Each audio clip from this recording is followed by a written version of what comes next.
Jonathan. Yes, Jonathan, student visas. Yes. You know what they are? Student visas. Student visas. Getting a visa. You have been here. What letter is the student visa? A U visa? No. You've been doing this show long enough now. All right. Vanessa's off the hook, but you've been doing this show long enough. The student visa is the F visa.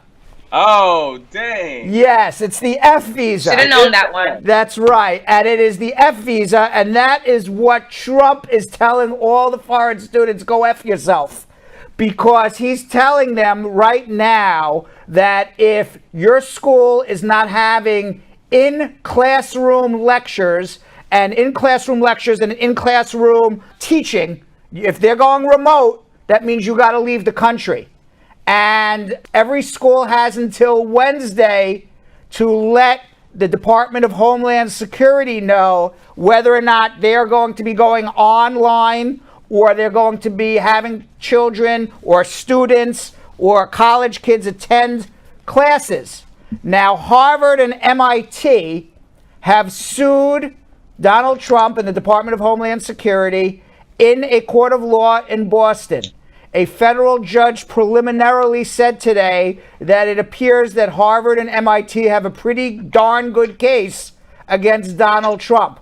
And what the case is this: the government is either forcing schools to lose a substantial amount of money by losing their foreign students, or force schools to open up classrooms and cause a major health catastrophe in the United States of America. Now, Trump, we talked about this the other day, is doing this because he wants to force schools to be open. That's his thing. It's a cultural war he's fighting. It's an economic war he's fighting. God, he says, who cares about anyone's health?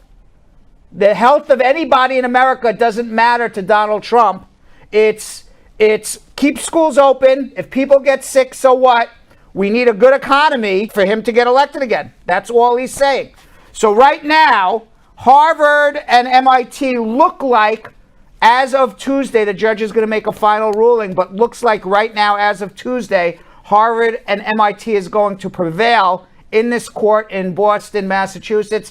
And if they do, the federal judge is going to give an injunction against the Department of Homeland Security, changing the rules and telling students that they have to leave if they're taking online courses. So it looks at the moment that you will be able to, students, at least in the near term, will be able to stay in the United States of America, because it appears that this judge in Boston is going to give Trump and give the Department of Homeland Security an injunction. Now, shortly after this hearing, President Trump tweeted that he was going to order the Treasury Department to re-examine the tax-exempt status and funding of universities, accusing them of indoctrinating students. So Donald Trump says, well, you're going to sue me, and you're going to be able to accept money from foreign students and teach them online to avoid contaminating an entire university. Well, now guess what, Harvard? Guess what, MIT? You're no longer non-for-profit. We're going to make you pay federal taxes. At least that's the threat. Now, it's ironic that Trump tweeted all of this, because in 2015, when he was railing against President Obama, he tweeted, when foreigners attend our great colleges and want to stay in the United States, they should not be thrown out of our country. What a difference 3.5 years makes. All of this, Jonathan Yo-Yo Elias and Vanessa Contreras, begs the question: is any of this making America great again? No. Is any of this? Every day I watch the news and I say, does this make America great again? Right, absolutely not. Honestly, if this had happened back in the late 70s, early 80s, I would not have been born here in the United States. Like, there would be no yacht sent back home. There would be no Dr. Love. There would be no Dr. Love, at least not here in the United States. At least not in the States. There would still be a Dr. Love. But not here. That's sad. Yes. That is very sad. So, I'm understanding is that our Ivy League schools are being penalized for trying to keep their students safe, is what I understood. That is exactly what the exact lawsuit is, because Trump is forcing them to reopen, lose the cash from the foreign students. Not only are you losing the cash for the semester, but it's unlikely the foreign students will be able to come back again. It's unlikely that they would be able to do online classes from their home country because of time difference, because of money, because of internet, because of distractions in the household, as well as lose all of the talent that we are producing and then sending home. And by the way, higher education in the United States of America, the United States of America leads the world in higher education. Everybody in the world wants to get an education in the United States. The United States universities are by far the most world-renowned universities and the best education you can get in the world. At least that's what the word on the, around the world, that's what people believe. And people strive to come to the United States to get that education. And if the United States is going to tell foreign students, you can't get that education anymore, and our universities can't get the money and the funds from those foreign students, our educational level, our educational universities are not going to have the same funding. They're not going to have the same cash. They're not going to be able to produce the type of education, the type of student that we're used to. And not only that, but other universities are going to say, we'll take your money, and they're going to start building up. Other countries are going to start building up universities. And you know what? Right. Other countries are going to now become well known for education. And people will say, you know what? Hell with the United States. I don't want to go there. Too many problems. I'll go somewhere else. Yeah. So. Yeah, it's definitely not making America great again. Apparently, there's going to be another cash stimulus package that is coming out. We don't know what it's going to be. Mnuchin, who's the Treasury Secretary, has said that Trump and the Republicans are negotiating with the Democrats right now for a new pandemic stimulus package. Now, most workers who lost their jobs during the coronavirus pandemic started receiving unemployment and federal stimulus checks back in March and April. Undocumented immigrants didn't qualify, although if you were undocumented and had a social security number, there was no way the United States was able to figure out who had a social security number and was legal and who had a social security number and was undocumented. So in essence, if you had a social security number, a lot of people were getting unemployment and a lot of people were also receiving stimulus checks. In April, George Soros Open Society Foundation announced a $20 million donation to New York City specifically for immigrants who can't get government assistance. And 30 groups were selected, and money is being distributed in the form of prepaid cash cards now worth up to $1,000. At Catholic Charities Immigrant and Refugee Services, Director Mario Russell said 950 households had already received this cash assistance as of July 18th, comprising about 3,325 family members. They also include about 1,800 day laborers in the Bronx. The Mayor's Office of Immigrant Affairs expects the $20 million donation to be spent by the end of July. Now, Soros, he is vilified. George Soros is vilified by the Republicans and by conservatives, but he is a Hungarian-American billionaire, investor, philanthropist. He survived the Holocaust, and as of May of 2020, he had a net worth of $8.3 billion, and he has donated more than $32 billion of his fortune to charities to help the underprivileged, but completely vilified by the Republicans and conservatives. So people don't know, the history of George Soros. I mean, as a child, he was one of the few survivors to come out of a concentration camp, and he's self-made, and he gives back to the world. The world. Yeah. Now, that's awesome. We talked about yesterday Michael Cohen going to Bill Bouquet. Remember his fancy restaurant, and he had to locked up. And we said what a stupid ass. He went to dinner at Bill Bouquet. Absolutely. And as a result of going to dinner at Bill Bouquet, he went back to jail because they said he violated his parole. Well, it turns out that was not the reason he got his parole revoked. It wasn't because of the dinner. It was because he's coming out with a book in September, a tell-all book about none other than an orange man who lives in a White House. That should be the name of the book. I am writing a book about an orange man who lives in a White House. And that would be the way we can. That would be my book. If I was writing a book, that would be my book. And any event, so he's writing a tell-all book. He was Donald Trump's right-hand man. He's the guy who paid off Stormy Daniels. He was Trump's lawyer. He was the guy who did all the dirty work for Trump.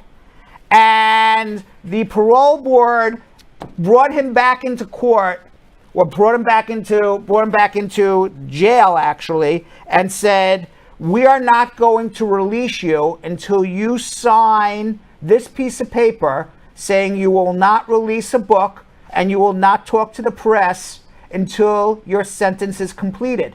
Then we will allow you to live in your apartment and we will allow you to go down to your restaurant, Bilbo K, and eat your fancy schmancy meals. Well, Michael Cohen said, hell no, that's against my First Amendment right to free speech. I'm not signing anything. And then the parole board and the warden of the jail said, well, if you're not going to sign it, then we're going to put you back in jail. And he said, okay, I'll sign. But it was too late at that point. This is actually the story that comes out of the press in the New York Times. Then he agreed to sign it, but they said too late, and they put him back in jail, and they put him back in solitary confinement. Does this sound like a free society we're in? Or does this sound like a third world banana republic? I mean, I read this, I'm like, is this the United States of America? And this was the president's right hand. Correct. But they're throwing him back in jail to prevent him from, because he's coming out with a tell-all book about the president. That's wild. Yeah, and do we know what happens to people that know a lot about the president and gets locked up? The last one, his name was Epstein. I think that was his name, right? It started with an Ep and ended with a Steen. Yeah. And right? that didn't end anywhere. Right. It'd be better than it starts with a bird and ends with a Steen. Then I'd be in trouble. But it was an Epstein, right? Not a Bernstein. He ended up dead. He ended up dead. You don't want that. No, I don't want to end up dead. I like my life. So that's what's going on now. He was thrown back into jail because he was writing a book about Donald Trump. So it wasn't because he went out. No, that was not the reason. So he was okay to go out with his ankle monitor? Whether he was okay to go out or not, that was not the ultimate reason he was picked up. Why he was picked up was because he was coming out with a book. Wow. And the warden of the jail said, here, sign this piece of paper. You agree as part of your release and stay at home and live in your Park Avenue apartment that you will not write a book and you will not talk to the press. Oh, okay. And he says no. And then they said, okay, then you're going back to jail. And then he says, okay, I'll do it. And then they said, too late. You're going in solitary confinement. Wow. That doesn't sound to me, just on the face of it, and I'm a lawyer, we're all about civil rights here. And that to me sounds like, we're living in communism or dictatorship or, you can't write a book now or you're going to get thrown in jail. Exactly. No, absolutely. I would expect, just like Harvard, just like MIT, just like the DACA kids, just like the family separation and everybody else, Trump's going to be dragged back into court about this one too very, very shortly. Right. I don't see Michael Cohen taking that. I believe there is freedom of speech. You have freedom of speech whether you are in detention or not. Right. You have the right to talk whether you're sitting in jail or not sitting in jail. I never heard at any time in my entire legal career that freedom of speech ends the moment you're convicted of a crime. No, but you didn't see the new law. It's unless you're talking about Trump. Ah. Yeah. I see. Okay. Right. It has.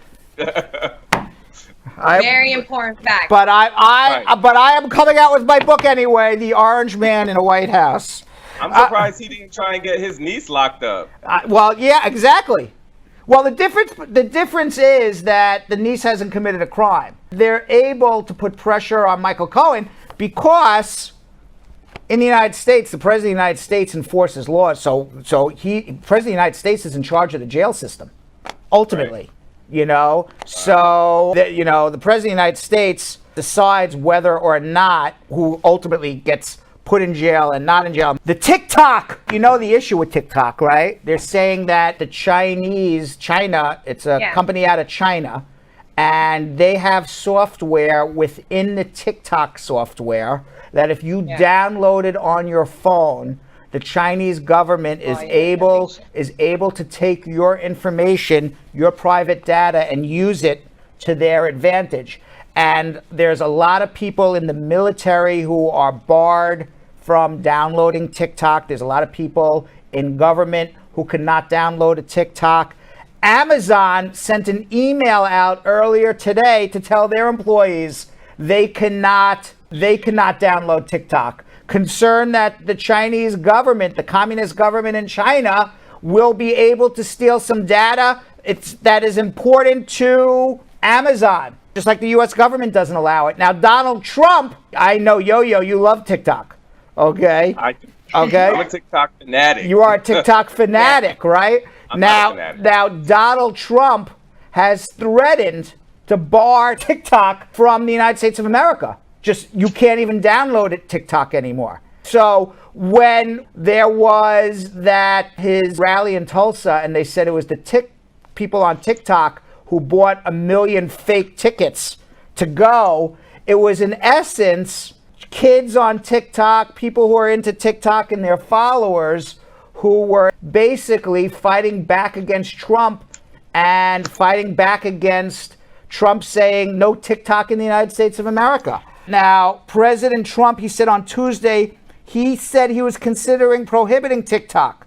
Trump's threat followed TikTok users' mobilization against his poorly attended campaign. Now, the app, what happened now is, I don't know, do you know on TikTok this guy, Dewan Booker? Do you know who he is? No. Okay, so this is Dewan Booker. He has 750,000 followers on TikTok. And the app, and what he has told his followers on TikTok is Donald Trump has a re-election app on the Apple Store. He told everybody to give it a 1 star. So now there are 227,000 reviews of Donald Trump's re-election app on Apple, all with 1 star. Oh my gosh. Yeah. That's hilarious. Is that hilarious? That is, but the crazy thing is, you could do that to anybody. You can do that to anybody. Do that on any social media. That's right. If you have a lot of followers, it's not just because it's TikTok. It has to be something deeper. Yeah. Now, Darius Jackson, he's an 18-year-old TikTok user. He says, I don't believe Trump is trying to take TikTok away because of national security, but more to retaliate against activism on the app, and all the videos about him drag him through the mud. What do you think? Yeah. No, you think I it's agree. about China? Or it's about all the videos that drag him through the mud? No, I think it's about the videos. He's a self-centered man, so I think it's yeah. Now, you know who Sarah Cooper is? I think she's Jamaican American. She's a comedian, and she gained a large following from posting, absurd videos about Donald Trump. Let's watch. Why not go forward and say there should be mandatory masks all across this country? Well, I don't know if you need mandatory because you have many places in the country where people stay very long distance. Right. She's funny. I actually follow her on Instagram. That's hilarious. Yeah. I don't know what it could be. According to statistics from the Johns Hopkins University, there are now over 12 million coronavirus cases worldwide. 556,000 people have died. Every day we talk about this, more and more people are getting ill. And it's funny, Yo-Yo and Vanessa, there were more people killed today by coronavirus in the United States of America than were killed by, I would think, I don't know this for a fact, but I would believe this is correct. There were more people today killed by coronavirus than there were by immigrants, undocumented in America, who killed Americans in the last decade. But we built a $5 billion wall. We created misery. We even talked about one of the grannies yesterday, what's going on the border, what's happening with our immigration, all because Donald Trump says undocumented immigrants are killing us.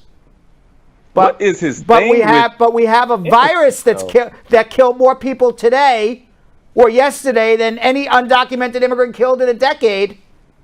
Yet Donald Trump says there's no problem with that. He doesn't seem to have a problem with a virus killing you. Wild. He doesn't seem to have a problem with a virus killing you, but he has because let's open up the schools. Let's all go back to work. Let's all come Let to me not wear a mask. Let me not wear a mask. Let me come to Donald Trump's rally and infect everybody. You can get killed by a virus that nobody can see. God forbid somebody who doesn't look like Donald Trump kills you. The 1 or 2 or 3 or 4 people, because there's a bad apples, obviously.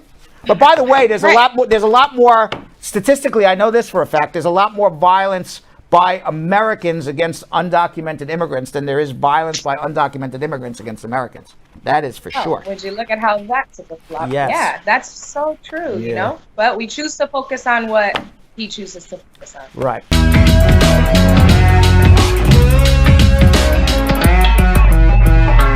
Thanks for watching. For more Bradshaw Live, like and subscribe to our YouTube channel.